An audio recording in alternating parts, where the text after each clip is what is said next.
नमस्कार दोस्तों, स्वागत है आप सभी का। दोस्तों, आज की क्लास में हम लोग पढ़ने वाले हैं मेमोरी के बारे में।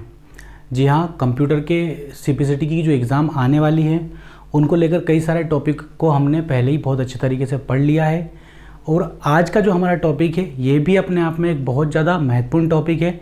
देखिए, वैसे तो यहाँ जो भी क्लास मैं आपको पढ़ा रहा हूँ, जो भी टॉपिक मैं आपको पढ़ा रहा हूँ, हर टॉपिक अपने आप में 101% IMP है। एक एक चीज़ आपके लिए क्या है, अति महत्वपूर्ण है। तो आपको बिना किसी संदेह के हर चीज़ को नोट करना है और बारीकी से हर चीज़ का क्या करना है, अध्ययन करना है। देखिए, पहली बात तो ये है कि आप इस दुनिया में किसी भी टीचर से पढ़ें, जब तक आप उस टीचर पर ट्रस्ट नहीं करेंगे तब तक आपके पास होने की जो संभावनाएं हैं वो बनेंगी ही नहीं। क्योंकि जब तक आप किसी पे विश्वास ही नहीं करेंगे तब तक कुछ काम हो ही नहीं सकता ना। ब्रिज पे या पुल पे भी आपको विश्वास करना पड़ेगा, तब जाके तो आप नदी पार कर पाएंगे। कहीं आपका मन डगमगा गया कि ब्रिज टूट जाएगा, मैं नदी में बीच में गिर जाऊंगा, तो आप कभी भी नदी पार नहीं कर सकते। इसलिए आपको एक बार विश्वास उस पर करना ही पड़ेगा। चलिए, तो आज हम लोग क्या पढ़ने वाले हैं, मेमोरी के बारे में पढ़ने वाले हैं। सबसे पहले हम लोग बात कर लेते हैं कि असल में मेमोरी होती क्या है। तो देखिए, क्या होता है कि कृत्रिम रूप से या फिर प्राकृतिक रूप से दो तरीके से मेमोरियाँ बनाई जाती हैं कंप्यूटर में। पर मैं इंसानी तौर पे आपको समझाता हूँ कि इंसान में मेमोरी का क्या मतलब महत्व है। तो देखिए, क्या होता है कि हमें अपने बचपन की काफ़ी सारी चीज़ें याद हैं। जैसे हमने बचपन में कौन सा खेल खेला है ना, जैसे क्रिकेट खेलना या फिर कबड्डी खेलना, खो खो खेलना, पतंग उड़ाना, बहुत सारी चीज़ें थी जो हमने अपने बचपन में एक्टिविटी करी है। या फिर किस कक्षा में हम लोग अच्छे नंबर लेके आए थे, या किस टीचर ने हमें बहुत मारा था, हमारा फेवरेट टीचर कौन सा था, या फिर हम किस जगह बचपन में रहा करते थे, नानी का गांव कौन सा है, दादा का गांव कौन सा है, सारी चीज़ें हमारे क्या है, मेमोरी में स्टोर है। पर आज के बच्चों में ये चीज़ बिल्कुल नहीं है, क्योंकि ले दे के उनके हाथ में एक मोबाइल ही होता है। इसके अलावा उनको कुछ भी नहीं पता। हाँ, PUBG के बारे में पता है, और जो भी चीज़ें आजकल चलती हैं, कैंडी क्रश वगैरह, लूडो वगैरह, बहुत सारी चीज़ें ये सारी चलती हैं, उनको ये सारी चीज़ें पता है। आप उनसे ये पूछ लो कि खो खो में कितने खिलाड़ी होते हैं, नहीं पता, ठीक है। या फिर कबड्डी कैसे खेलते हैं, नहीं पता। क्रिकेट कैसे खेलते हैं, नहीं पता। किसी भी चीज़ का मतलब बेसिक सा नॉलेज नहीं है, क्योंकि आजकल का जो वातावरण है वो इस तरह है कि मेमोरी डेवलप ही उनकी नहीं हो रही है।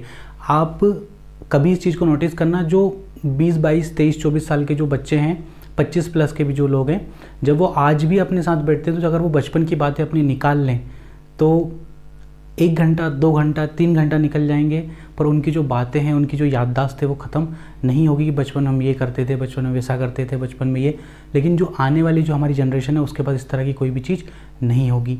ये एक कड़वा सच है। तो मेमोरी से ही था, क्योंकि हमने वो एक्टिविटी करी है, हमारे दिमाग में वो चीज़ स्टोर है। तो अच्छी बुरी किसी भी प्रकार की कोई याददाश्त हमारे जहन में क्या होना, स्टोर होना, जम जाना, वो क्या कहलाती है, मेमोरी कहलाती है। आगे इतनी बात समझ में। अब कंप्यूटर के साथ भी क्या समस्या है कि आपने कंप्यूटर पे आज कोई सा काम किया, पर मान लीजिए वो काम आज ख़त्म होने ही नहीं वाला है। उस काम को ख़त्म होने में क्या लगेंगे, 10 दिन लगेंगे। तो हम क्या करते हैं कि उसको कंप्यूटर में क्या कर देंगे, स्टोर कर देंगे। तो उसके लिए हमें एक स्थान तो चाहिए ना, तो उसके लिए हम क्या करते हैं, उसको मेमोरी देते हैं। हमने कंप्यूटर को 2 तरह की मेमोरियाँ दे दी। एक मेमोरी हमने कंप्यूटर को क्या दे दी, प्राथमिक मेमोरी। एक मेमोरी हमने कंप्यूटर को क्या दे दी, अपनी प्राथमिक मेमोरी। दूसरी मेमोरी जो हमने उसको दे दी वो हमने क्या दे दी, द्वितीयक मेमोरी। क्या दे दी, द्वितीयक मेमोरी। अब ये जो प्राथमिक मेमोरी होती है इसी को क्या कहा जाता है, मुख्य मेमोरी भी इसी को कहा जाता है। और ये द्वितीयक मेमोरी होती है इसी को क्या कहा जाता है, सहायक मेमोरी भी कहा जाता है। इंग्लिश में इसी को क्या कहा जाता है,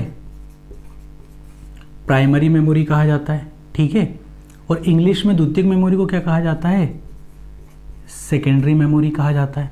आगे इतनी में समझ में। तो देखिए, प्राथमिक मेमोरी, प्राइमरी मेमोरी, द्वितीयक मेमोरी, सेकेंडरी मेमोरी, मुख्य मेमोरी, सहायक मेमोरी। यहाँ से आपका 1 नंबर का क्वेश्चन कंफर्म हो गया। यदि आता है, आपसे पूछ लिया जाए सिंपल सी लैंग्वेज में कि कंप्यूटर की जो मेमोरी होती है वो कितने प्रकार की होती है, तो आपका सीधा सा आंसर क्या होगा, यहाँ पे 2 प्रकार की होती है। कितने प्रकार की होती हैं, 2 प्रकार की होती है। एक बात और मैं आपको बता दूं, देखिए क्या होता है कि हर टीचर का अपना पढ़ाने का एक तरीका होता है। किसी की फाइनेंशियल कंडीशन इतनी ज़्यादा अच्छी होती है कि वो जो स्टार्ट होता है वही डिजिटल बोर्ड से करता है।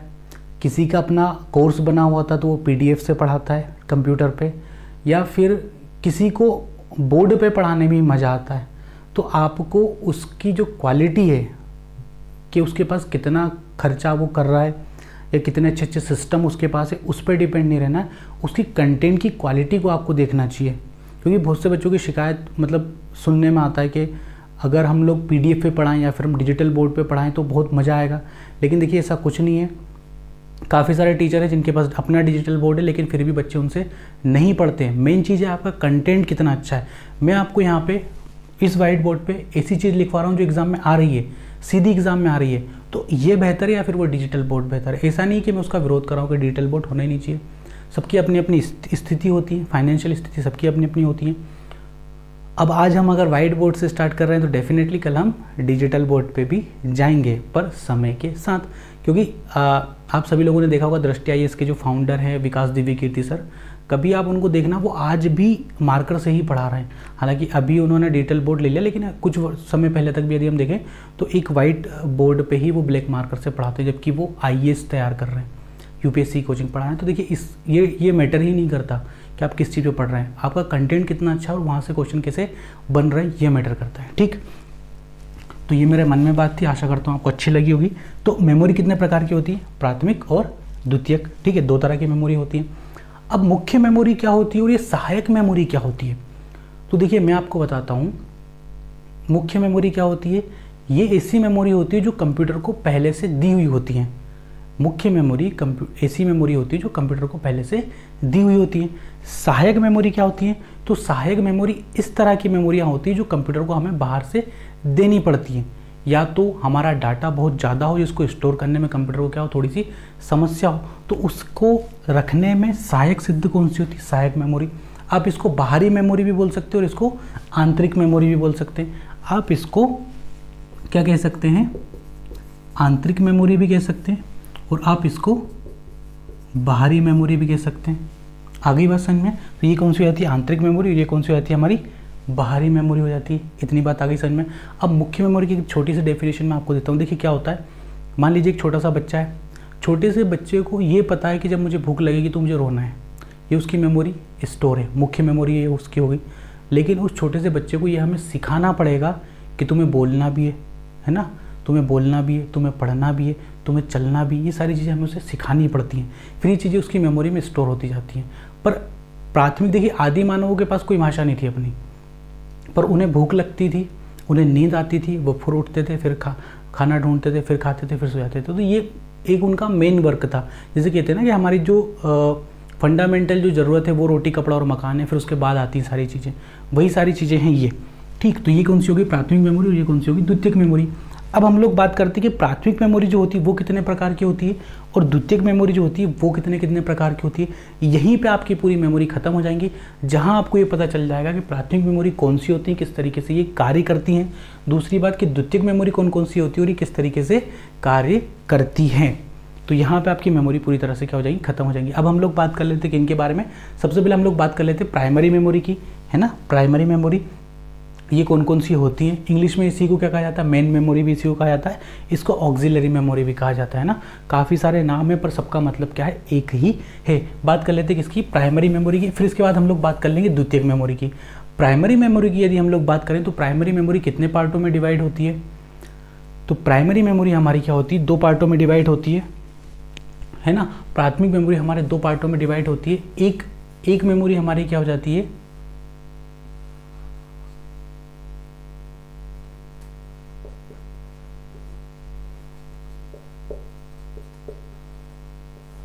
एक मेमोरी हमारी क्या हो जाती है? स्थायी मेमोरी। दूसरी हमारी क्या हो जाती है?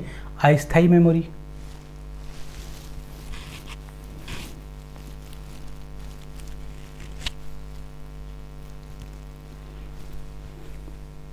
ठीक, एक मेमोरी हमारी क्या हो जाती है? स्थायी मेमोरी।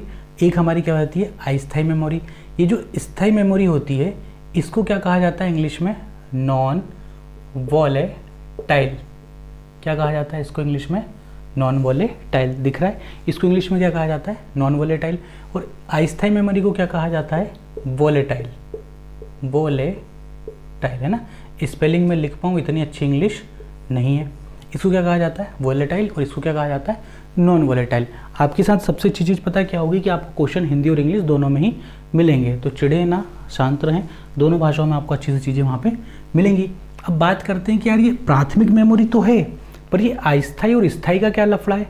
तो देखिए, स्थायी मेमोरी वे मेमोरियाँ होती हैं जो कभी भी समाप्त नहीं होती हैं। स्थायी मेमोरी वे मेमोरियाँ होती हैं जो कभी भी समाप्त नहीं होती हैं, जैसे कि हमारे बचपन की मेमोरी। बचपन की मेमोरी जब तक हम जिंदा रहेंगे तब तक हमारे जहन में रहेंगी, यानी कि हमारे मन में रहेंगी। अस्थायी मेमोरी कौन सी होती है? अस्थायी मेमोरी कुछ इस तरह की मेमोरियाँ होती हैं जो हमारे दिमाग से मिट जाती हैं, है ना। जैसे कि रैम का हम उदाहरण लेते हैं।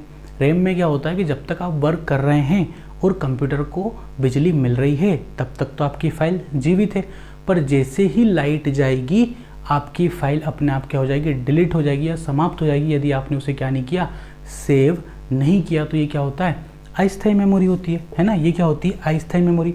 अब हम लोग देखिए क्या करते हैं, यहाँ पे बांट लेते हैं इनको। स्थायी मेमोरी की यदि हम लोग बात करें तो स्थायी मेमोरी हमारी क्या होती है, रोम होती है।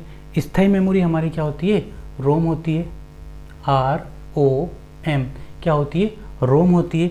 अस्थायी मेमोरी हमारी क्या होती है, तो ये क्या होती है, रैम होती है। क्या होती है, RAM क्या होती है, रैम होती है।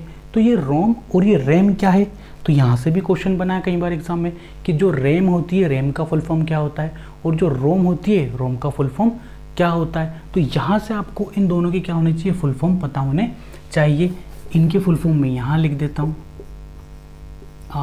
ROM रोम, उसके बाद यहाँ लिख देते हैं RAM। ये हमारी क्या बनती है, READ रीड ओनली मेमोरी। क्या बनती है हमारी, रीड ओनली मेमोरी। और रैम हमारा क्या बनता है,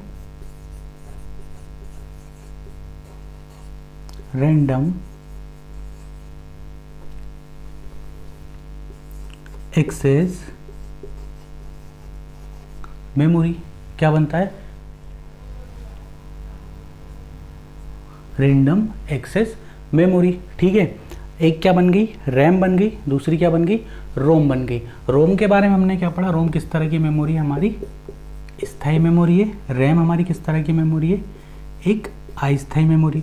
सबसे पहला क्वेश्चन बेसिक से, यदि आपका पेपर का लेवल थोड़ा वीक रहेगा या उसका मन हो जाए कि मेमोरी से एक क्वेश्चन थोड़ा इजी पूछ लिया जाए, तो सिंपल सा क्वेश्चन उठ के आ जाएगा कि जो रोम होता है, रोम का फुल फॉर्म क्या होता है, या फिर जो रैम होती है, रैम का फुल फॉर्म क्या होता है, या फिर रैम किस तरह की मेमोरी है।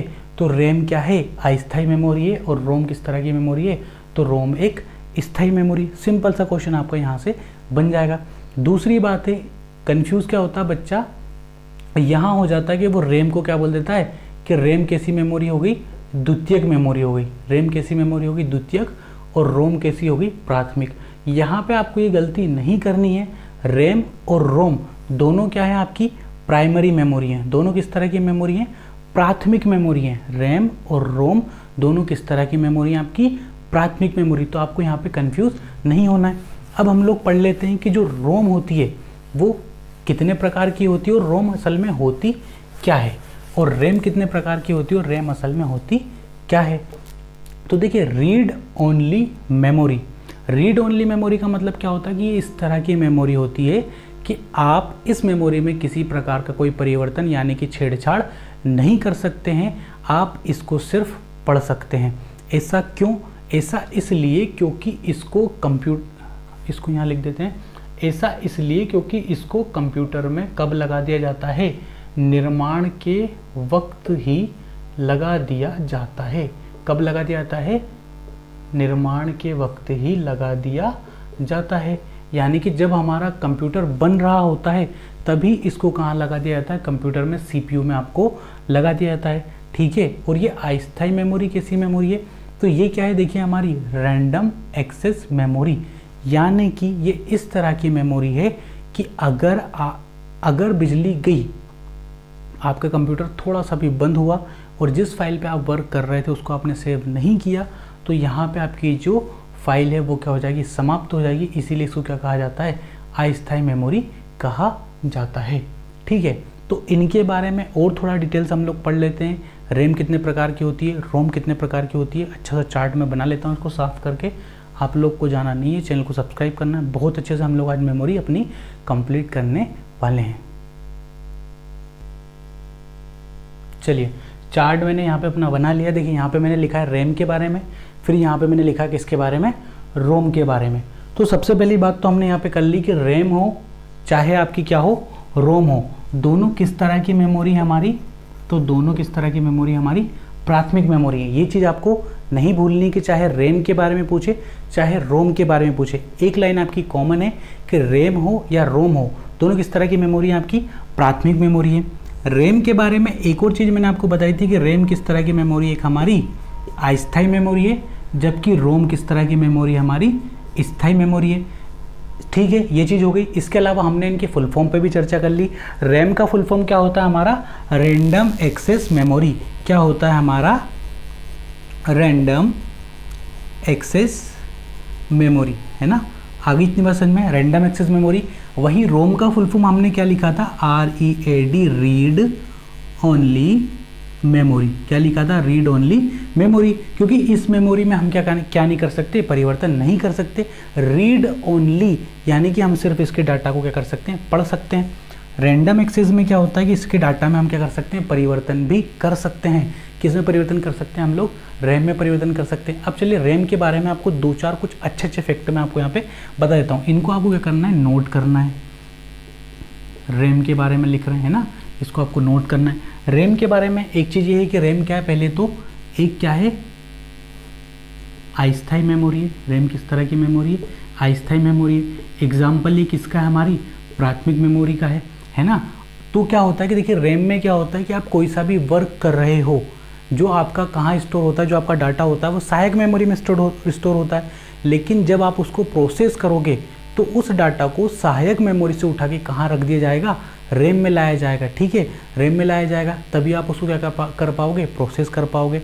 ठीक है, प्रोसेस कर पाओगे। पर यदि आपने उस डाटा को क्या नहीं किया, सेव नहीं किया, इसीलिए जब हम लोग क्या करते हैं, जब कोई सा भी वर्क स्टार्ट कर रहे हैं या कंप्यूटर हम चलाना सीखते हैं, तो हमारे जो टीचर होते हैं वो हमसे क्या कहते हैं कि जब आप वर्क कर रहे हो तो बार बार Ctrl+S दबाते रहा करो, जिससे कि आपने जो भी प्रोसेस किया वो सेव होता रहे। क्योंकि अचानक अगर बिजली चली गई तो आपका डाटा भी क्या हो जाएगा, बत्ती गुल हो जाएगा।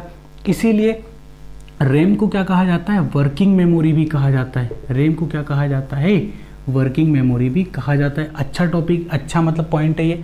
रैम को क्या कहा जाता है, कंप्यूटर की वर्किंग मेमोरी भी कहा जाता है। इस चीज़ को भी आपको नोट करना है। ठीक है, और इसमें क्या एक बात कि यदि आपको कोई सा डाटा रीड करना है, यदि आपको कोई सा डाटा रीड करना है तो रैम पे क्या होता है कि वो उसकी भौतिक परिस्थितियों पे निर्भर नहीं करता है।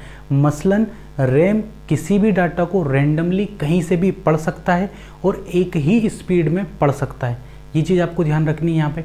ठीक है, ये क्या हो जाएगा, तो ये क्या एक तरह की डायरेक्ट एक्सेस मेमोरी का भी है ना। रैंडम एक्सेस इसीलिए इसको कहा जाता है। तो एक्सेस मेमोरी है ये हमारी, कहीं से भी एक्सेस हो जाती है ना, कहीं से भी क्या हो जाती है, ये एक्सेस हो जाती है। ठीक है, और इसके बाद तीव्र क्या है, ये सेमीकंडक्टर है। आपने कभी चीज़ नोटिस की होगी कि जब हम CPU को सुधरवाने लेके जाते हैं तो हम अगर चाहें तो हमारे कंप्यूटर की या CPU की जो रैम है उस रैम को बढ़वा भी सकते हैं। कैसे बढ़वा सकते हैं, जब हमने अभी मदरबोर्ड पढ़ा था तब हमने बात की थी कि रैम के लिए मदरबोर्ड पे क्या लगे हुए होते हैं, स्लॉट लगे हुए होते हैं। क्या लगे हुए होते हैं, स्लॉट लगे हुए होते हैं। क्या लगे हुए होते हैं, स्लॉट। अब स्लॉट होता क्या है तो इस पे बात कर लेते हैं। स्लॉट क्या होता है, स्लॉट कुछ नहीं होता, सिंपल सी बात ये है, आम नागरिक की भाषा में यदि बताएं तो जगह होती है। जैसे जब हमको कोरोना की वैक्सीन लगवानी थी तो हम सब ने ऑनलाइन स्लॉट बुक किए थे ना, यानी कि हमने अपनी एक सीट बुक की थी कि मैं आ रहा हूँ वैक्सीन लगवाने। वैसे एक स्लॉट होता है, एक जगह होती है जहाँ पे किसको लगाया जाता है, रैम को लगवाया जाता है। अब ये आपकी इच्छा है कि आप 2GB रैम लगवा रहे हैं या फिर 4GB रैम लगवा रहे हैं, है ना, ये आपकी स्वेच्छा है। ठीक, तो आप इसको बढ़ा या घटा भी सकते हैं, किसको, रैम को। ठीक है, वो सुविधा आपको रोम में नहीं मिलेगी। रैम के बारे में ये चीज़ हमने यहाँ पे पता कर ली। अब रैम होती कितने प्रकार की है, तो रैम कितने प्रकार की होती है यहीं पे लिख लेते हैं इसको भी। रैम कितने प्रकार की होती है, रैम होती है 2 प्रकार की। रैम कितने प्रकार की होती है, 2 प्रकार की। पहला जो प्रकार है वो हमारा क्या बनता है, डायनामिक रैम का बनता है, और दूसरा जो प्रकार है वो हमारा क्या बनता है, स्टैटिक रैम का बनता है। तो देखिए डायनामिक रैम हो या फिर स्टैटिक रैम हो, यहाँ से ज़्यादा आपको नहीं पढ़ना है, सिर्फ इनके फुल फॉर्म आपको पता होना चाहिए थे। डी रैम यानी कि क्या होता है, डायनामिक रैम। एस रैम का मतलब क्या होता है, हमारा स्टैटिक रैम होता है। डायनामिक रैम के बारे में एक चीज़ आप ये याद रख लो कि जो डायनामिक रैम जो होती है इसको बार बार क्या करना पड़ता है, रिफ्रेश करना पड़ता है। बार बार इसको क्या करना पड़ता है, रिफ्रेश करना पड़ता है। यानी कि मान के चलिए 1 सेकेंड में सैकड़ों बार इसको क्या करना पड़ता है, रिफ्रेश करना पड़ता है। किसको, डायनामिक रैम को। वहीं स्टैटिक रैम को रिफ्रेश करना नहीं पड़ता है, बार बार रिफ्रेश नहीं करना पड़ता है ना। डायनामिक रैम को रिफ्रेश करना पड़ता है, स्टैटिक रैम को रिफ्रेश नहीं करना पड़ता है। ठीक है, इसीलिए डायनामिक रैम की तुलना में स्टैटिक रैम क्या होती है, अधिक समय तक सक्रिय रहती है, या अधिक समय तक इसमें डाटा हमारा क्या रहता है, सेव रहता है। तो इनके बारे में सिर्फ यही चीज़ आपको पता होनी चाहिए। पहला क्या होना चाहिए, इनका पॉइंट जो है वो आपको पता होना चाहिए कि फुल फॉर्म क्या होता है, डायनामिक रैम, फिर क्या होता है, स्टैटिक रैम।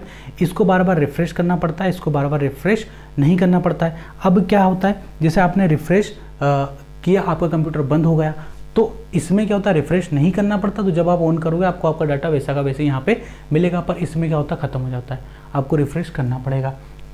ये क्या हो गई, हमारी रैम हो गई, है ना। रैम के बारे में इतनी सारी चीज़ें हैं, बाकी यहाँ से क्वेश्चन बनते रहते हैं। उन क्वेश्चनों पे भी हम लोग क्या करेंगे, अपनी चर्चा जब हम MCQ करेंगे बहुत अच्छी तरीके से वहाँ भी चर्चा हम लोग कर लेंगे। अब आ जाते हैं किस पे, रोम पे आते हैं। तो रोम के बारे में कुछ अच्छी अच्छी बातें हैं, वो भी मैं आपको लिखवा देता हूँ। जैसे हमने रैम पे पॉइंट बनाया, वैसे के वैसे पॉइंट हम लोग किसके बारे में बना लेते हैं यहाँ पे, अपने रोम के बारे में।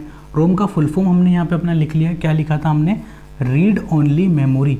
मैं आपको इतनी बार बोल दूंगा इस शब्द को कि आपको घर जाते जाते तो ये चीज़ें क्या हो जाएंगी, याद ही हो जाएंगी। रीड ओनली मेमोरी क्या हो जाएगा, read only memory. Read only memory इसलिए क्योंकि इसके डाटा को आप क्या कर सकते हो, सिर्फ पढ़ सकते हो, उसमें आप किसी तरह का क्या नहीं कर सकते, परिवर्तन नहीं कर सकते। अब परिवर्तन क्यों नहीं कर सकते, क्योंकि इसमें जो डाटा होता है, इसमें जो डाटा होता है कंप्यूटर के बनाते वक्त ही स्टोर कर दिया जाता है। और एक खासियत इसकी ये है कि कंप्यूटर के बनते वक्त ही इसको रखा है ना, इसीलिए इसको कंप्यूटर की क्या कहा जाता है, बिल्ट इन मेमोरी भी कहा जाता है। क्या कहा जाता है इसको, कंप्यूटर की बिल्ट इन मेमोरी भी कहा जाता है। किसको, रोम को। रोम को कंप्यूटर की क्या कहा जाता है, बिल्ट इन मेमोरी भी कहा जाता है। दूसरी बात है, इसमें जो डेटा होता है वो जला के रखा जाता है, इसीलिए इसको क्या कहा जाता है, बर्निंग मेमोरी भी कहा जाता है। क्या कहा जाता है, इसी को बर्निंग मेमोरी भी कहा जाता है। क्या कहा जाता है, इसको बर्निंग मेमोरी भी कहा जाता है। अब इसकी सबसे अच्छी खासियत क्या है कि बीच में भले लाइट चल जाए, कंप्यूटर टूट फूट जाए, कुछ भी हो जाए, आपका जो डेटा है वो हमेशा क्या रहेगा, सुरक्षित रहेगा। जब भी आप कंप्यूटर को चालू करोगे तो जहां आपने छोड़ा था कंप्यूटर का डाटा आपको क्या मिलेगा, वहीं के वहीं से मिलेगा। ठीक है, ये कितने प्रकार की होती है, तो ये हमारी कितने प्रकार की होती है, 3 प्रकार की होती है। ये रोम मैंने यहाँ पे लिख दिया क्योंकि इसको हमने पढ़ा है अभी यहाँ पे अच्छे से, है ना। एक पी रोम, दूसरा क्या होता है ईपी रोम, तीसरा क्या होता है हमारा EEP रोम, है ना। इनके फुल फॉर्म पे अभी हम लोग चर्चा करेंगे।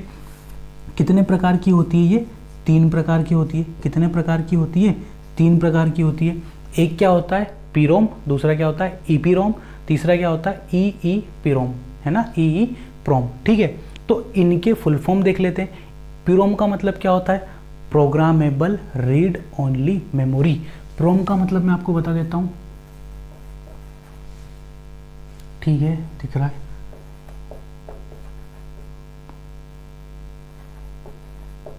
Programmable read only memory. क्या हो जाएगा, प्रोग्रामेबल रीड ओनली मेमोरी। फिर उसके बाद क्या है हमारा, EEP रोम है, EEPROM है ना। तो ये क्या हो जाएगा हमारा, इरेजेबल, यानी कि मिटाने वाला। जो इरेज होता है ना, रबड़ करते हैं हम, रबड़, है ना, इरेज करने के लिए जो इरेजर होती है, वैसा का वैसे ये erasable programmable read only memory, है ना। Erasable programmable read only memory, ये प्रोम तो सेम ही रहेगा अब हमारा, प्रोग्रामेबल रीड ओनली मेमोरी। आगे एक नया शब्द मिलता जा रहा है हमें हर बार, इस बार एक और नया ई मिल गया, इसको देख लेते हैं। तो इसमें क्या होगा, अब हमारा इलेक्ट्रिकली क्या हो जाएगा, इलेक्ट्रिकली, ठीक है, electrically erasable programmable read only memory. ठीक है, अब देखो इन पे हम लोग क्या कर लेते, चर्चा कर लेते कि ये इतनी चीज़ें लिख दी, इनका मतलब क्या है। ठीक है, देखिए प्रोग्रामेबल रीड ओनली मेमोरी में क्या होता है, इसमें क्या होता है कि डायोड लगे होते हैं, बहुत सारे क्या होते हैं इसमें, डायोड लगे होते हैं। अब डायोड लगे होते हैं तो इनको क्या किया जाता है, जब इनको बिजली दी जाती है, एक सेकेंड,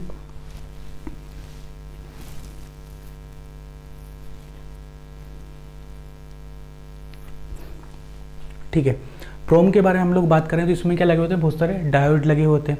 ठीक है, जब इसको उच्च वोल्टेज पे क्या किया जाता है, फ्यूज किया जाता है, तो ये किसकी तरह कार्य करती है, सिंपल सा रोम की तरह ये काम करने लगती है। क्योंकि देखिए यहाँ पे लिखा हुआ है प्रोग्रामेबल रीड ओनली मेमोरी, इसमें भी आप किसी तरह का कोई परिवर्तन नहीं कर सकते। किसमें, प्रोम में। प्रोम में भी आप रोम की तरह किसी प्रकार का कोई परिवर्तन नहीं कर सकते हैं। एक चीज़ ध्यान रखना, प्रोम हो, ईपी रोम हो, डबल ई प्रोम हो, यहाँ से क्वेश्चन ज़्यादा से ज़्यादा पूछा गया है सिर्फ इनके फुल फॉर्म से संबंधित। पर यदि एक्स्ट्रा नॉलेज आपको अगर कुछ मिल रहा है, कुछ अच्छा अगर सीखने को मिल रहा है, तो उसमें मेरे को नहीं लगता किसी प्रकार की कोई बुराई है, तो सीखते रहिए। ठीक है, अब ईप्रोम में क्या होता है, यहाँ पे हमने इसका फुल फॉर्म लिखा, देखिए erasable programmable read only memory. अब इरेज का मतलब क्या होता है, हम सबने बचपन में रबड़ से मिटाया है, गलती को मिटाया है, तो इरेज का मतलब क्या होता है, मिटाना होता है। इरेजेबल का मतलब क्या होता है, मिटा सकते हैं, यानी कि इसके डेटा को हम लोग क्या कर सकते हैं, मिटा सकते हैं, इरेज कर सकते हैं। किसके डेटा को, हम लोग ईप्रोम का जो डाटा है उसको मिटा सकते हैं और मिटा के नया डाटा अपने हिसाब से अपन लिख सकते हैं। यहाँ पे देखिए एक क्रॉस बात हो रही है, हमने पढ़ा था कि रोम में हम लोग अपना डाटा लिख नहीं सकते और ना ही मिटा सकते हैं, सिर्फ पढ़ सकते हैं। पर जब इसका हमने नया, इसका एक प्रकार जब हम लेके आए ईप्रोम, वहाँ पे हमने कहा कि आप इसमें डाटा को इरेज करके नया डाटा लिख सकते हो, है ना। बाकी फिर आगे जब हम लोग पढ़ते हैं ई प्रोम में, तो यहाँ पे क्या होता है कि आप लोग इलेक्ट्रिकली इरेज कर सकते हो, यानी कि विद्युत के माध्यम से आप लोग अपना डाटा इरेज कर सकते हो। अब आपको इतना अच्छा मैं आपको यहाँ पे एग्जांपल दूंगा कि आप लोगों को खुद समझ में जाएगा। देखिए ई प्रोम का जो सबसे अच्छा एग्जाम्पल है वो हमारा क्या है, पेन ड्राइव है। क्या है, पेन ड्राइव है, पेन ड्राइव है, या फिर फ्लश मेमोरी है। क्या हो जाएगी, फ्लश मेमोरी, है ना। फ्लश मेमोरी या फिर जो पेन ड्राइव है वो ई प्रोम का बहुत अच्छा। अब देखिए पेन ड्राइव में भी क्या होता है, एक बार हमने अपना डाटा स्टोर किया, जब हमारी आवश्यकता पूरी हो गई उस डाटा को हमने डिलीट कर दिया, हमारी पेन ड्राइव फिर से खाली हो गई, फिर हमने लगाया, फिर स्टोर किया, फिर हमारी आवश्यकता पूरी हुई, फिर हमने डिलीट कर दिया। तो इलेक्ट्रिकली तो डिलीट कर रहे हैं ना हम लोग उसको, इसीलिए डबल ई प्रोम का सबसे अच्छा एग्जाम्पल क्या होता है, पेन ड्राइव होती है और फ्लश मेमोरी होती है ना। ई प्रोम का सबसे अच्छा एग्जाम्पल डबल ई प्रोम का, ठीक है।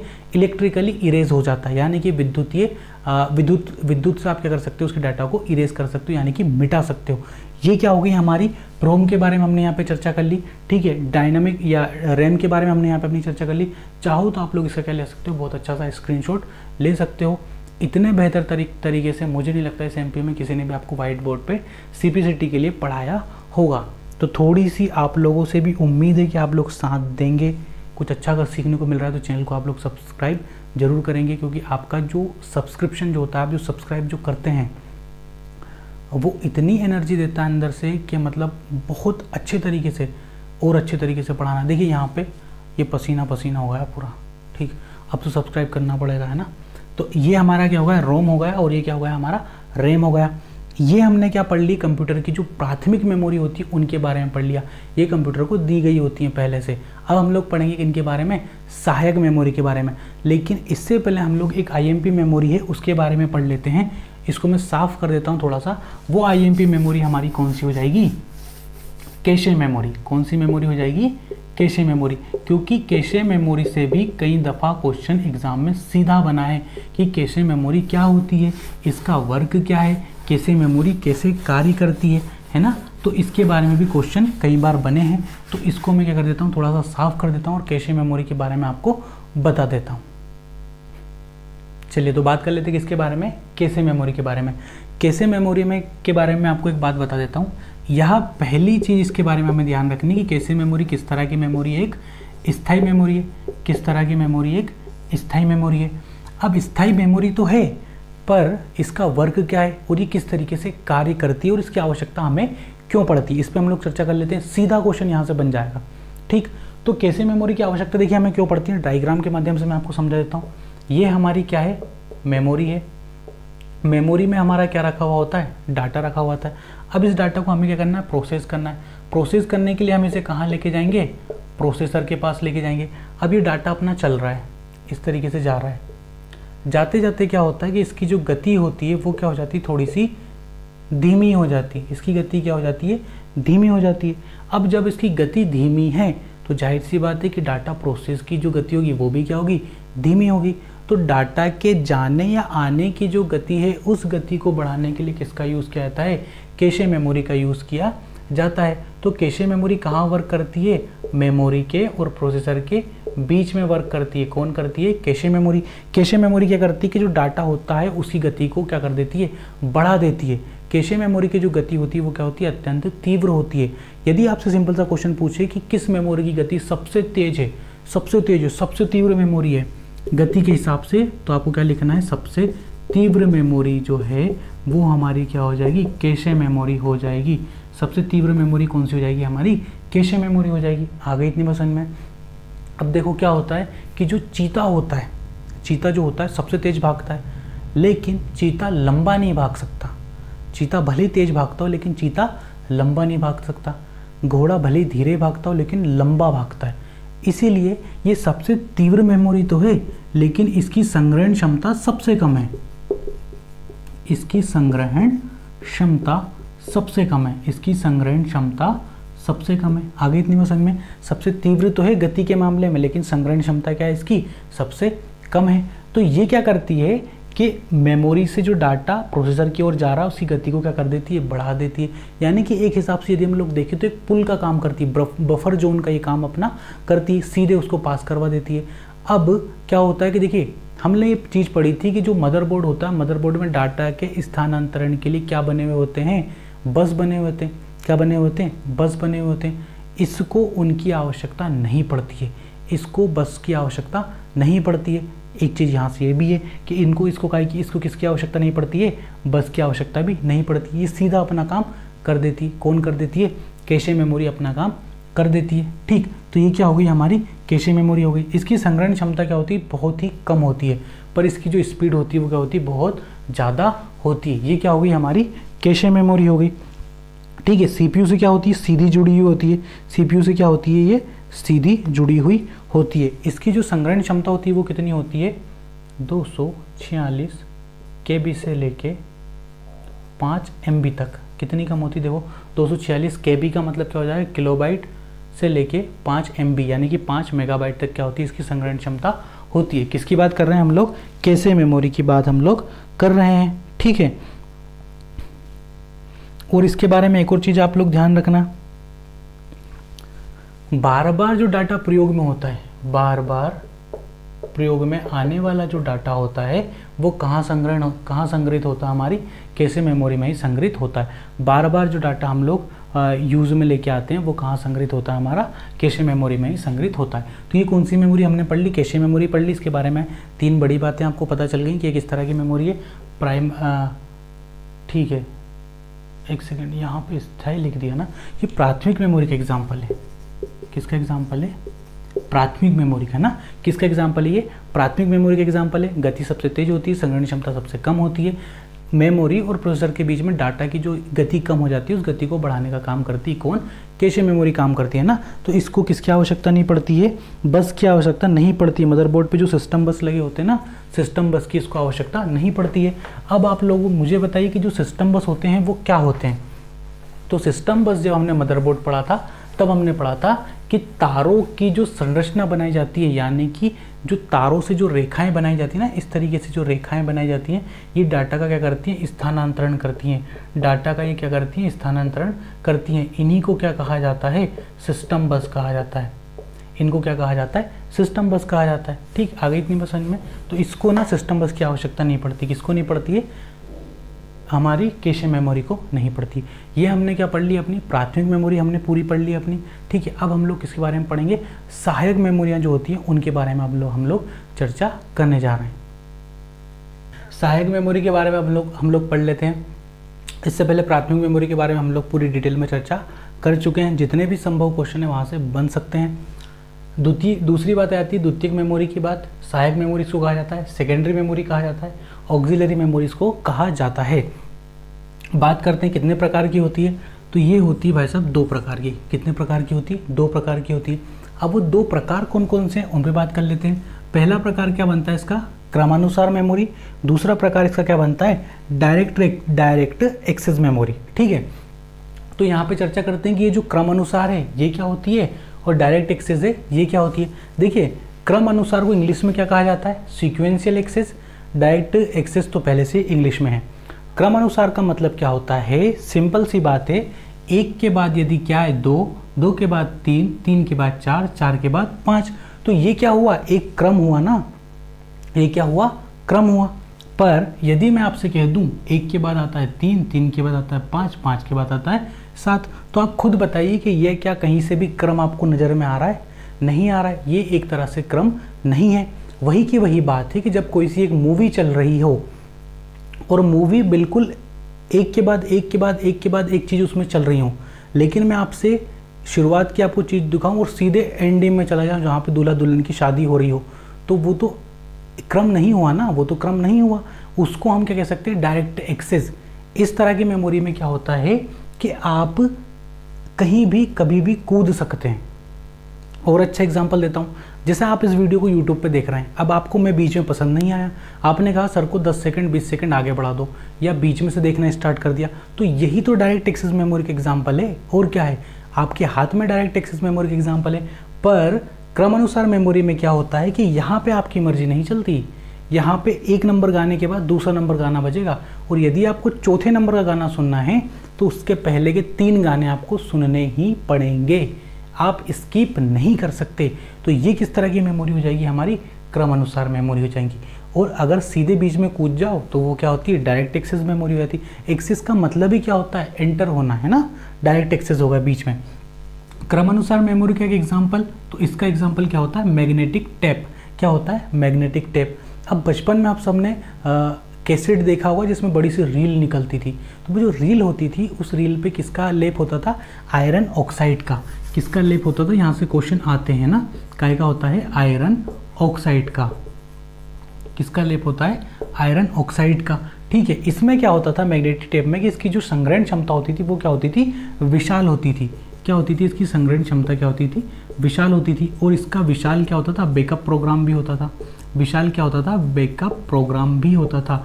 बैकअप प्रोग्राम का मतलब क्या होता है? यदि कोई मेन प्रोग्राम डिलीट हो जाए तो उसका बैकअप हमेशा होता है ना। उसका बैकअप क्या होता है? हमेशा होता है, तो आप दूसरे से काम अपना चला सकते हैं। ठीक है, तो बैकअप प्रोग्राम होता था किसमें? मैग्नेटिक टेप में। सभी ने देखा होगा उसमें क्या होता है, जैसे जो इसको पढ़ने के लिए क्या होता है? मैग्नेटिक टेप ड्राइव होता है। इसकी डाटा को पढ़ने के लिए क्या होता है? Magnetic tape drive. क्या होता है? मैग्नेटिक टेप ड्राइव होता था। इसमें क्या होता था, जैसे मान लीजिए 4 गाने हैं, तो आपको यदि बीच वाला गाना पसंद है तो उसके पहले वाले दोनों गाने आपको सुनने ही पड़ेंगे। आप इसमें कूद नहीं सकते थे, मतलब डायरेक्ट एक्सेस नहीं कर सकते कहीं भी। ठीक है, आगे इतनी बात समझ में। ये क्या होता था? हमारा मैग्नेटिक टेप का एक एग्जाम्पल है। इसमें एक और चीज़ होती थी, डाटा को आप जितनी बार चाहें उतनी बार लिख सकते हैं, जितनी बार चाहें उतनी बार पढ़ सकते हैं, या फिर पुराने डाटा को हटा के नया डाटा भी आप उसमें लिख सकते थे। ये आपकी स्वेच्छा पर निर्भर करता था। तो ये किस तरह की मेमोरी हो गई? हमारी क्रम अनुसार, यानी कि सीक्वेंशियल एक्सेस मेमोरी हो गई। अब क्या ये हमारी डायरेक्ट एक्सेस मेमोरी। क्या ये डायरेक्ट एक्सेस मेमोरी? यानी कि आप बीच में कहीं भी कूद जाओ, जहाँ आपकी मर्जी हो, जहाँ से उठ के जाना हो चले जाओ। ठीक, अभी क्लास छोड़ के नहीं जाना पर, है ना। चुंबकीय डिस्क इसका एक एग्जाम्पल है, ऑप्टिकल डिस्क इसका एग्जाम्पल है, और क्या है लास्ट में? इलेक्ट्रॉनिक स्टोरेज डिवाइस, यानी कि मेमोरी कार्ड वगैरह, ये सब हमारे इसके एग्जाम्पल है। चुंबकीय डिस्क की हम लोग बात कर लेते हैं। तो मैग्नेटिक, देखिए डिस्क अगर आ गई ना तो समझ लो गोल गोल है। डिस्क अगर आ गई तो इसका आकार कैसा होगा? इस तरीके से गोल आकार होगा, है ना। डिस्क देखिए यहाँ पे भी चुंबकीय डिस्क, ऑप्टिकल डिस्क। तो हम सब ने जो DVD VCD जो हुई है ना, वो सब इन्हीं डिस्क के उदाहरण हैं। पर वो किस में आते हैं? वो आते हैं ऑप्टिकल डिस्क में। हम लोग अभी बात किसी कर रहे हैं? चुंबकीय डिस्क की। तो आप लोगों ने जरूर देखी होगी, हार्ड डिस्क का नाम तो सुना होगा, देखी ना हो, हार्ड डिस्क का नाम सुना होगा। इसमें क्या होता है कि एक प्लेट होती है जो कि प्लास्टिक की भी हो सकती है या फिर किसी धातु की भी हो सकती है। लिख ही देते हैं इसके बारे में, या तो किसकी हो सकती है, वो प्लास्टिक की हो सकती है, एक सेकेंड, प्लास्टिक की हो सकती है या फिर किसी धातु की हो सकती है। इसके ऊपर किसका लेप चढ़ा दिया जाता है, तो आयरन ऑक्साइड का। आयरन ऑक्साइड का लेप चढ़ाने से क्या होती है कि चमकदार हो जाती है ना, चमकदार हो जाती है। फिर इस पर क्या होता है, चुंबकीय लेप चढ़ाया जाता है ना। इसमें क्या होता है कि डेटा को स्टोर किया जाता है, संग्रहण क्षमता भी अच्छी होती है। आप एक डाटा को पढ़ने के लिए देखिए इसमें अलग से रीड हेड होता है, पढ़ने के लिए क्या होता है इसमें रीड हेड होता है, लिखने के लिए इसमें क्या होता है राइट हेड होता था। इसी को कहा जाता है रीड राइट हेड, है ना। पढ़ने के लिए क्या होता है रीड हेड होता है और लिखने के लिए क्या होता है राइट हेड होता है। किसमें, चुंबकीय डिस्क में। इसमें क्या होता है रीड और राइट हेड अपना अलग अलग होता है, ठीक है। इसके दो एग्जाम्पल मैं आपको बताता हूँ। तो चुंबकीय डिस्क के एग्जाम्पल मैं आपको देता हूँ, वहाँ से आपको समझ में बहुत अच्छे से आ जाएगा, है ना। एक क्या होती है इसकी फ्लॉपी डिस्क होती है, दूसरी क्या होती है हमारी हार्ड डिस्क होती है। फ्लॉपी डिस्क के बारे में हम लोग बात करें तो क्या होती है, प्लास्टिक की बनी होती है ना। किसकी बनी होती है, प्लास्टिक की बनी हुई होती है। ये क्या होती है, थोड़ी सी लच्छेदार होती है, लोचदार होती है, इसीलिए इसको क्या कहा जाता है, फ्लॉपी डिस्क कहा जाता है। वहीं हम लोग हार्ड डिस्क की बात करें तो एक क्या होती है, धातु होती है गोल आकार की, जिस पे आयरन ऑक्साइड का लेप चढ़ाया जाता है। ये धातु की होती है, इसीलिए लोचदार नहीं होती है, लोचदार नहीं होती। इसका जो इसकी जो शेप होती है ना, भौतिक शेप जो उसकी होती है, फिजिकल इसकी जो बनावट होती है कठोर होती है, इसीलिए इसको क्या कहा जाता है, हार्ड डिस्क कहा जाता है। अब इसमें क्या होता है कि इसको रखा जाता है, किसके बीच में एक धातु की परत होती है, बॉक्स होता है, उसके अंदर इसको रखा जाता है। क्यों रखा जाता है, क्योंकि चुंबकीय डिस्क में क्या होता है कि यदि इस पे थोड़ी सी भी धूल के कण या खरोच आ जाए तो इसका जो डाटा होता है वो क्या होता है, ख़राब हो सकता है। इसकी जो एक्सेस टाइम होता है वो भी थोड़ा सा क्या होता है, कम होता है। इसको रख रखाव की आवश्यकता भी अच्छी पड़ती है किसकी, चुंबकीय डिस्क में। अभी हम लोग फ्लॉपी डिस्क और हार्ड डिस्क के बारे में डिटेल में पढ़ेंगे, अभी हम लोग सिर्फ ऑप्शनल देख रहे हैं, ठीक है। फिर क्या आता है हमारा ऑप्टिकल डिस्क आ जाता है। ऑप्टिकल डिस्क के बारे में देखिए, सीडी आप सभी ने देखी हुई, कॉम्पैक्ट डिस्क के बारे में हम सब ने पढ़ा है। CDR क्या होती है, CDRW क्या होती है, सारी चीज़ें हम लोग पढ़ेंगे ऑप्टिकल डिस्क के बारे में। ऑप्टिकल डिस्क के बारे में यदि हम लोग बात करें तो क्या होती है, गोल आकार की होती है। ये ट्रैक में डिवाइड होती है, ट्रैक के बाद ये सेक्टर में बटी हुई होती है, ठीक है। इन सब चीज़ों में ये बटी होती है कौन, हमारी ऑप्टिकल डिस्क। फिर आता क्या है हमारा इलेक्ट्रॉनिक स्टोरेज डिवाइस। तो मेमोरी कार्ड का आप सभी लोगों ने सुना ही होगा, वो क्या है, इलेक्ट्रॉनिक स्टोरेज डिवाइस का एक जीता जागता हमारा क्या है, एग्जाम्पल है, ठीक है। यहाँ पे एक सबसे अच्छी चीज़ मैं आपको बता दूँ, वर्ड लेंथ के बारे में यहाँ पे बात कही गई है। किसके बारे में बात करी गई है, ठीक है, वर्ड लेंथ के बारे में बात कही गई है। जितना अधिक क्या होगा वर्ड लेंथ होगा, उतनी ही ज़्यादा आपकी क्या हो सकती है, मेमोरी के पढ़ने की क्षमता हो सकती है। तो वर्ड लेंथ पे काफ़ी चीज़ें डिपेंड करती हैं। वर्ड लेंथ ठीक उसी प्रकार से होती है जितना कि जैसे रोड अगर कोई सा ज़्यादा चौड़ा है तो जाहिर सी बात है उससे वाहन भी क्या चलेंगे, बहुत ज़्यादा चलेंगे। तो वर्ड लेंथ क्या होती है, बहुत ज़्यादा ज़रूरी चीज़ होती है। यहाँ से हमारी जो चीज़ें बच गई हैं, सिर्फ ये तीनों चीज़ें बच गई हैं जिनके बारे में हमें पढ़ना है। चुंबकीय डिस्क क्या होती है, ऑप्टिकल डिस्क क्या होती है और इलेक्ट्रॉनिक। तो यहाँ पे हमने बात कर ली किसके बारे में, चुंबकीय डिस्क के बारे में, ऑप्टिकल डिस्क के बारे में और इलेक्ट्रॉनिक स्टोरेज डिवाइस के बारे में। अब यहाँ पे हम लोग क्या कर लेते हैं, इनके जो एग्जाम्पल हैं जहाँ से क्वेश्चन बनते हैं उनके बारे में चर्चा कर लेते हैं। फ्लॉपी डिस्क क्या होती है, सबसे पहले उस पर बात कर लेते हैं। किसके बारे में बात कर रहे हैं, सबसे पहले हम लोग फ्लॉपी डिस्क लिख लीजिए। क्या होता है फ्लॉपी डिस्क, ठीक है, फ्लॉपी डिस्क। अब फ्लॉपी डिस्क क्या होती है कि देखिए प्लास्टिक का एक टुकड़ा होता है। उस टुकड़े के ऊपर क्या होता है कि मैग्नेटिक पदार्थ होता है, यानी कि चुंबकीय पदार्थ होता है। इसका नाम क्या होता है, आयरन ऑक्साइड होता है। उसकी इस पर क्या चढ़ाई जाती है, परत चढ़ा दी जाती है, ठीक है। सीधा सा क्वेश्चन बनता है कि वह कौन सी स्टोरेज डिवाइस है जिसका आकार क्या होता है, वर्गाकार होता है। क्या होता है, वर्गाकार होता है ना। इसका आकार क्या होता है, वर्गाकार होता है। इसके डाटा में आप क्या नहीं कर सकते, परिवर्तन नहीं कर सकते। क्या नहीं कर सकते, इसके डाटा में आप लोग परिवर्तन नहीं कर सकते, ठीक है। अंदर से ये भी काय में बटी होती है, ट्रैक और सेक्टर में बटी होती है। किस में बटी होती है, ट्रैक और सेक्टर में बटी होती है। प्लास्टिक की होती है तो क्या होती है, लोचदार होती है। क्या होती है, लोचदार होती है। इसीलिए इसको क्या कहा जाता है इंग्लिश में, फ्लॉपी डिस्क कहा जाता है। क्या कहा जाता है, फ्लॉपी डिस्क कहा जाता है। किसके कारण? प्लास्टिक में के बने होने के कारण, और इसका आकार क्या होता है? लोचदार, यानी कि फ्लेक्सिबल ये होती है ना, क्या होती है? फ्लेक्सिबल होती है। कौन? फ्लॉपी डिस्क होती है। संग्रहण क्षमता की यदि हम लोग बात करें, संग्रहण क्षमता इसकी कितनी होती है? तो 512 बाइट होती है। संग्रहण क्षमता की यदि, एक सेकंड, संग्रहण क्षमता की यदि हम लोग बात करें तो कितनी होती है? 512 बाइट की होती है। क्या थी ये? हमारी फ्लॉपी डिस्क थी। सिंपल सी बात याद रखना, किसकी बनी होती है? प्लास्टिक की बनी होती है। किसकी बनी होती है? प्लास्टिक की बनी होती है। आयरन ऑक्साइड का लेप होता है, वर्गाकार इसका आकार होता है, परिवर्तन नहीं किया जा सकता। परिवर्तन क्या होता है? नहीं किया जा सकता। ठीक है। डाटा में ट्रैक और सेक्टर में बटी होती है, लोचदार होती है। 512 इसकी क्या होती है? संग्रहण क्षमता होती है। अब किसकी बात कर लेते हैं? हार्ड डिस्क की। हार्ड डिस्क के से क्वेश्चन सीधा बन जाता है। कंप्यूटर में आप सभी ने देखा होगा कि हमारे कंप्यूटर में एक ड्राइव होती है, इसका नाम होता है सी ड्राइव। सी ड्राइव हमारी हार्ड डिस्क ही होती है। सी ड्राइव क्या होती है? हमारी हार्ड डिस्क ही होती है, जिसको हम लोग किसके नाम से जानते हैं? सी ड्राइव के नाम से हमारे कंप्यूटर में जानते हैं। तो सी ड्राइव में क्या होता है? धातु की बनी हुई होती है। ये किसकी बनी होती है? धातु की बनी होती है, जिसपे किसका लेप होता है? आयरन ऑक्साइड का लेप होता है। चुंबकीय पदार्थ है आयरन ऑक्साइड, है ना, चुंबकीय पदार्थ है आयरन ऑक्साइड, है ना, चुंबकीय पदार्थ है आयरन ऑक्साइड।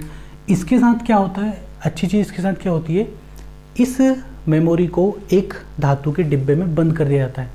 इस मेमोरी को धातु के डिब्बे में बंद कर दिया जाता है। क्यों बंद कर दिया जाता है? इसलिए बंद कर दिया जाता है क्योंकि यदि इस पर खरोच लगी, धूल या मिट्टी के छोटे से कण से भी इस पर खरोच बन गई, तो इसका डाटा क्या होता है? क्रैश हो जाता है, जिसको हम लोग क्या कहते हैं? हार्ड डिस्क का क्रैश होना कहते हैं। हार्ड डिस्क का क्रैश होना कहते हैं, क्योंकि ये मुख्य सहायक मेमोरी है। सहायक मेमोरी में सबसे मेन सहायक मेमोरी है हार्ड डिस्क। यदि आपके कंप्यूटर पे हार्ड डिस्क खराब है तो कंप्यूटर किसी काम का नहीं है। ठीक है। तो हार्ड डिस्क क्या होती है? कि मुख्य सहायक मेमोरी होती है। अब इसमें क्या होता है कि इसमें रीड हेड भी होता है और राइट हेड भी होता है ना, रीड हेड भी होता है और राइट हेड भी होता है। एक खासियत इसकी क्या होती है कि इसमें दोनों साइड आप डाटा लिख सकते हैं। दोनों तरफ क्या लिखा जाता है? इसमें डाटा लिखा जा सकता है, लिखा जा सकता है ना, दोनों तरफ डाटा इसमें लिखा जा सकता है। इसमें डाटा को पढ़ने के लिए मैंने आपको बता दिया क्या होता है? रीड हेड होता है। लिखने के लिए क्या होता है? राइट हेड होता है। किसमें? हमारी हार्ड डिस्क में होता है। अब इसमें क्या होता है? देखिए, हमने यहाँ पे बात की थी कि ये क्या होती है? थोड़ी सी लोचदार होती है, इसलिए इसको फ्लॉपी डिस्क कहा जाता है। ये क्या होती है? क्योंकि धातु की बनी होती है, तो ये क्या होती है? असल में कठोर होती है, इसीलिए इसको क्या कहा गया है? हार्ड डिस्क कहा गया है। क्योंकि ये क्या होती है? कठोर होती है, स्पर्श करने पे क्या होती है? कठोर होती है, इसीलिए इसको क्या कहा गया? कठोर कहा गया है। अब ये भी इसी तरीके से बटी होती है, समान रूप से किस में बटी होती है? ट्रैक में बटी होती है और सेक्टर में बटी होती है। अब ट्रैक और सेक्टर क्या होता है? आप सोच रहे होंगे, इतनी बार बोल दिया, बता ही दो क्या होता है ट्रैक और सेक्टर। तो ये क्या होता है? ये ग्राउंड है ना, ये ग्राउंड में क्या बने हुए होते हैं? हमारे ट्रैक बने होते हैं, देखे होंगे आप सभी लोगों ने। ये क्या होते हैं? हमारे ट्रैक होते हैं। ये क्या होते हैं? हमारे ट्रैक होते हैं। अभी ट्रैक आपस में जो बटे होते हैं इनको क्या बोलते हैं? सेक्टर बोल देते हैं। बस इतना से, ये ट्रैक और सेक्टर में ये आपस में बटे हुए होते हैं। तो ये क्या थी? हमारी हार्ड डिस्क थी। क्या थी? हमारी हार्ड डिस्क थी, जिसको हम लोग किस नाम से जानते हैं कंप्यूटर में? सी ड्राइव के नाम से अक्सर जाना करते हैं। तो ये इसके बारे में हमने अपनी चर्चा कर ली। फिर हमने यहाँ पे अपनी क्या पढ़ी थी? ये तो हमारी क्या हो गई? मैग्नेटिक डिस्क हो गई। मैग्नेटिक डिस्क के बारे में हमने पढ़ी। के बाद हमने किन के बारे में पढ़ा था? ऑप्टिकल डिस्क के बारे में पढ़ा था। किन के बारे में पढ़ा था? ऑप्टिकल डिस्क के बारे में। ऑप्टिकल डिस्क की जो विशेष डिस्क हैं उनके भी हम क्या लिख देते हैं? यहाँ पे एग्जांपल लिख देते हैं और विस्तार से चर्चा ऑप्टिकल डिस्क पे भी कर लेते हैं, जिससे क्या हो, आपका ये जो चैप्टर है पूरा क्या हो जाए? आराम से फिनिश हो जाए। यहाँ तक आप लोग आए हैं, यहाँ तक आपने देखा है तो चैनल को सब्सक्राइब किए बिना आपको बिल्कुल नहीं जाना है। मैं भी आपको पढ़ा रहा हूँ, आप भी पढ़ रहे हैं, दोनों का हमारा क्या बना है? साथ बना है, साथ हमेशा बना रहे चैनल को। इसलिए आपको क्या करना है? सब्सक्राइब करना ही है निश्चित तौर। चलिए अब बात कर लेते हैं किसकी? प्रकाशीय या फिर ऑप्टिकल डिस्क की, है ना। ये क्या हो जाएंगी? हमारी प्रकाशीय या ऑप्टिकल डिस्क। प्रकाशीय या फिर ऑप्टिकल डिस्क आखिरी चीज़ें हैं ये हमारी। यहाँ पे हमारा जो चैप्टर है पूरा क्या हो जाएगा? फिनिश हो जाएगा। इसके बाद कुछ भी पढ़ने के लिए नहीं बचा है। प्रकाशीय स्टोरेज डिवाइस है, उनके बारे में भी हम लोग चर्चा कर लेंगे। 2-3 है, वो ज़्यादा नहीं है। पर CD रोम, सबसे पहले प्रकाशीय ऑप्टिकल डिस्क क्या होती है इसके बारे में हम लोग चर्चा कर लेते हैं। तो देखिए क्या होता है, ऑप्टिकल डिस्क ये होती हैं, है ना, ऑप्टिकल डिस्क ये होती है। इनके ऊपर जो लेप चढ़ाया जाता है वो आयरन ऑक्साइड का नहीं होता है। आयरन ऑक्साइड का नहीं होता तो फिर वो किस चीज़ का लेप होता है? तो इनके ऊपर जो लेप चढ़ाया जाता है वो लेप होता है हमारा किसका? पॉलीकार्बोनेट प्लास्टिक से बनी हुई होती है ना। पॉलीकार्बोनेट प्लास्टिक से ये बनी हुई होती है। ठीक है। इनके ऊपर जो लेप चढ़ा जाता है वो लेप किसका होता है, हमारा एल्यूमिनियम धातु का होता है। किसका लेप होता है, वो हमारा एल्यूमिनियम धातु का होता है। किन पे, ऑप्टिकल डिस्क पे। इनकी संरचना के बारे में यदि हम लोग बात करें तो इनका जो आकार होता है वो क्या होता है, इस तरीके से गोल आकार होता है और इनके अंदर बने हुए सर्पिलाकार इस तरीके से होते हैं, सर्पिलाकार इस तरीके से होते हैं। इनके बारे में हम लोग चर्चा पहले ही कर चुके हैं कि ये किन किन पार्टों में बढ़ते हैं, स्ट्रेक और सेक्टर पार्टों में ये क्या बनते हैं, बढ़ते हैं, है ना। क्रमानुगत है ये सब, है ना, यानी कि डायरेक्ट एक्सेस नहीं होती है, सीक्वेंशियल आपको इनको पढ़ना पड़ता है। कुछ इनके प्रकार दिए हुए हैं, इनके बारे में हम लोग चर्चा कर लेते हैं। सबसे महत्वपूर्ण बात जो इनके बारे में जाननी चाहिए कि देखिए क्या होता है कि धूल मिट्टी के कारण ये खराब हो जाती है, पर कितने सालों तक ये सही सलामत रह सकती है, लगभग 30 सालों तक ये सही सलामत रह सकती है। खर्चा कम होता है, संग्रहण क्षमता बहुत अच्छी होती है। बचपन में जब तक ये डिश टीवी वगैरह नहीं चली थी, सबके घर में सीडी प्लेयर था। एक डीवीडी खरीद के लाओ बाजार से मूवी की और उसी पे मूवी देखी जाती थी, तो 2-4 बार वो अच्छी चलती थी, लेकिन फिर वो अपने आप अटकने लग जाती थी। तो वो अटकने इसीलिए लगती थी क्योंकि उस पर धूल मिट्टी के कण से क्या हो जाती थी, खरोच हो जाती थी। बचपन में इतनी चीज़ें पता नहीं थी, पर अब हम लोग पढ़ रहे हैं इसलिए हमें पता चल गई। सबसे पहले किसके बारे में पढ़ लेते हैं, सीडी रोम के बारे में। उससे पहले आपको सीडी का फुल फॉर्म पता होना चाहिए। सीडी का जो फुल फॉर्म होता है वो हमारा क्या बनता है, कॉम्पैक्ट डिस्क। क्या बनता है, कॉम्पैक्ट डिस्क। रोम के बारे में हम लोग चर्चा कर चुके हैं। रोम के बारे में, रोम का फुल फॉर्म हमारा क्या बनेगा, रीड ओनली मेमोरी। क्या बनेगा, रीड ओनली मेमोरी, यानी कि compact disk read only memory. ठीक है, प्लास्टिक की एक ये गोल आकार की वो होती है, डिस्क होती है, जिसपे किसका, एल्यूमिनियम की परत चढ़ी होती है।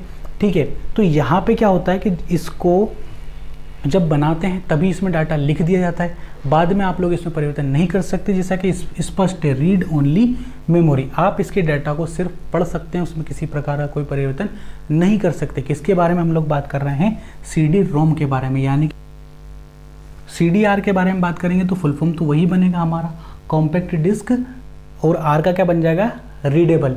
यानी कि इसमें क्या होता है, डाटा को एक बार लिखा जाता है लेकिन पढ़ा कई बार जा सकता है। ये किस पद्धति पे कार्य करती है, तो ये करती है रोम पद्धति पे, WROM, यानी कि रीड वंस, और यानी कि राइट वंस और रीड मेनी टाइम, कितनी बार भी आप उसको पढ़ सकते हो, पर उसमें आप परिवर्तन नहीं कर सकते। फिर क्या आती है हमारी, CDRW आती है। कॉम्पैक्ट डिस्क तो वही रहेगा, आर से क्या हो जाएगा, री, डब्ल्यू से क्या हो जाएगा, राइटेबल। CDRW में क्या होता है कि ये इस प्रकार की डिस्क होती है कि इसके डाटा को आप एक बार लिख सकते हो और फिर अपने हिसाब से इच्छानुसार आप उसमें क्या कर सकते हो, परिवर्तन भी कर सकते हो। किसकी बात हो रही है, CDRW की। डेटा एक बार लिखा भी जा सकता है और आवश्यकता के अनुसार आप उसमें परिवर्तन भी कर सकते हो, जबकि ये फैसिलिटी CDR में नहीं थी। एक चीज़ मैं आपको बता दूं, CDR में यदि कुछ स्थान खाली है उस पर आप डाटा लिख सकते हो, पर जो स्थान भरा गया है वहाँ पे आप दूसरी बार डाटा नहीं लिख सकते। चलिए फिर किस पे आते हैं, डीवीडी पे आ जाते हैं। डीवीडी का फुल फॉर्म पता होना चाहिए, डिजिटल वर्सेटाइल डिस्क। ये भी एक तरह की क्या है, कॉम्पैक्ट डिस्क का, ऑप्टिकल डिस्क का एक सिंपल सा उदाहरण है। ऑप्टिकल डिस्क का ही एक सिंपल सा उदाहरण है ना। तो इसमें भी क्या होता है कि इसके दोनों साइड डेटा होता है। हमने देखी कि जो डीवीडी होती थी, VCD की तुलना में जो डीवीडी होती थी बैगनी कलर की होती थी, उसमें ज़्यादा मूवियाँ आती थी। इसीलिए आती थी क्योंकि इसमें क्या होता था, दोनों साइड डेटा स्टोर होता था, संग्रहण क्षमता इसकी बढ़ जाती थी, है ना। इसमें पढ़ने के लिए क्या होता है, DVD राइड इसमें लगा होता है ना, DVD राइड इसमें लगा होता है। फिर क्या आती है हमारी, ब्लू रे डिस्क आती है। तो ब्लू रे डिस्क भी क्या होती है, ऑप्टिकल डिस्क का एक एग्जाम्पल है, पर इसके डाटा को पढ़ने के लिए क्या होता है, इसमें किरणों की आवश्यकता होती है, जो क्या होती है हमारी, अल्ट्रावायलेट किरणें होती हैं। क्या होती है, अल्ट्रावायलेट किरणें होती है, जिनको हम लोग किस नाम से जानते हैं, तो इनको हम लोग जानते हैं वायलेट लेज़र किरणों के नाम से ना। ब्लू वायलेट लेज़र किरणें होती हैं जो इसके डाटा को पढ़ने में क्या करती हैं, मदद करती हैं। आजकल इसका जो यूज़ है बहुत ज़्यादा बढ़ गया है, लेकिन स्पेशल कुछ भी नहीं है। किसकी तरह होती है, सिंपल सी ऑप्टिकल डिस्क का ही एक एग्जाम्पल ये होती हैं। इसके अलावा हम लोग बात कर लेते हैं किसकी, फ्लैश मेमोरी की बात कर ले। तो देखिए फ्लैश मेमोरी क्या होती है, एक तरह की स्थायी मेमोरी होती है, पर ये इलेक्ट्रॉनिक मेमोरी होती है। जैसे कि इसका सबसे बढ़िया एग्जांपल हमने पढ़ा था पेन ड्राइव। पेन ड्राइव भी फ्लैश मेमोरी का ही एक एग्जांपल है, और इसमें क्या होता है, इलेक्ट्रिकली डाटा लिख भी सकते हो और इलेक्ट्रिकली डाटा मिटा भी सकते हैं। कितनी बार ये आप लिख सकते हो और कितनी बार ये आप लोग चाहो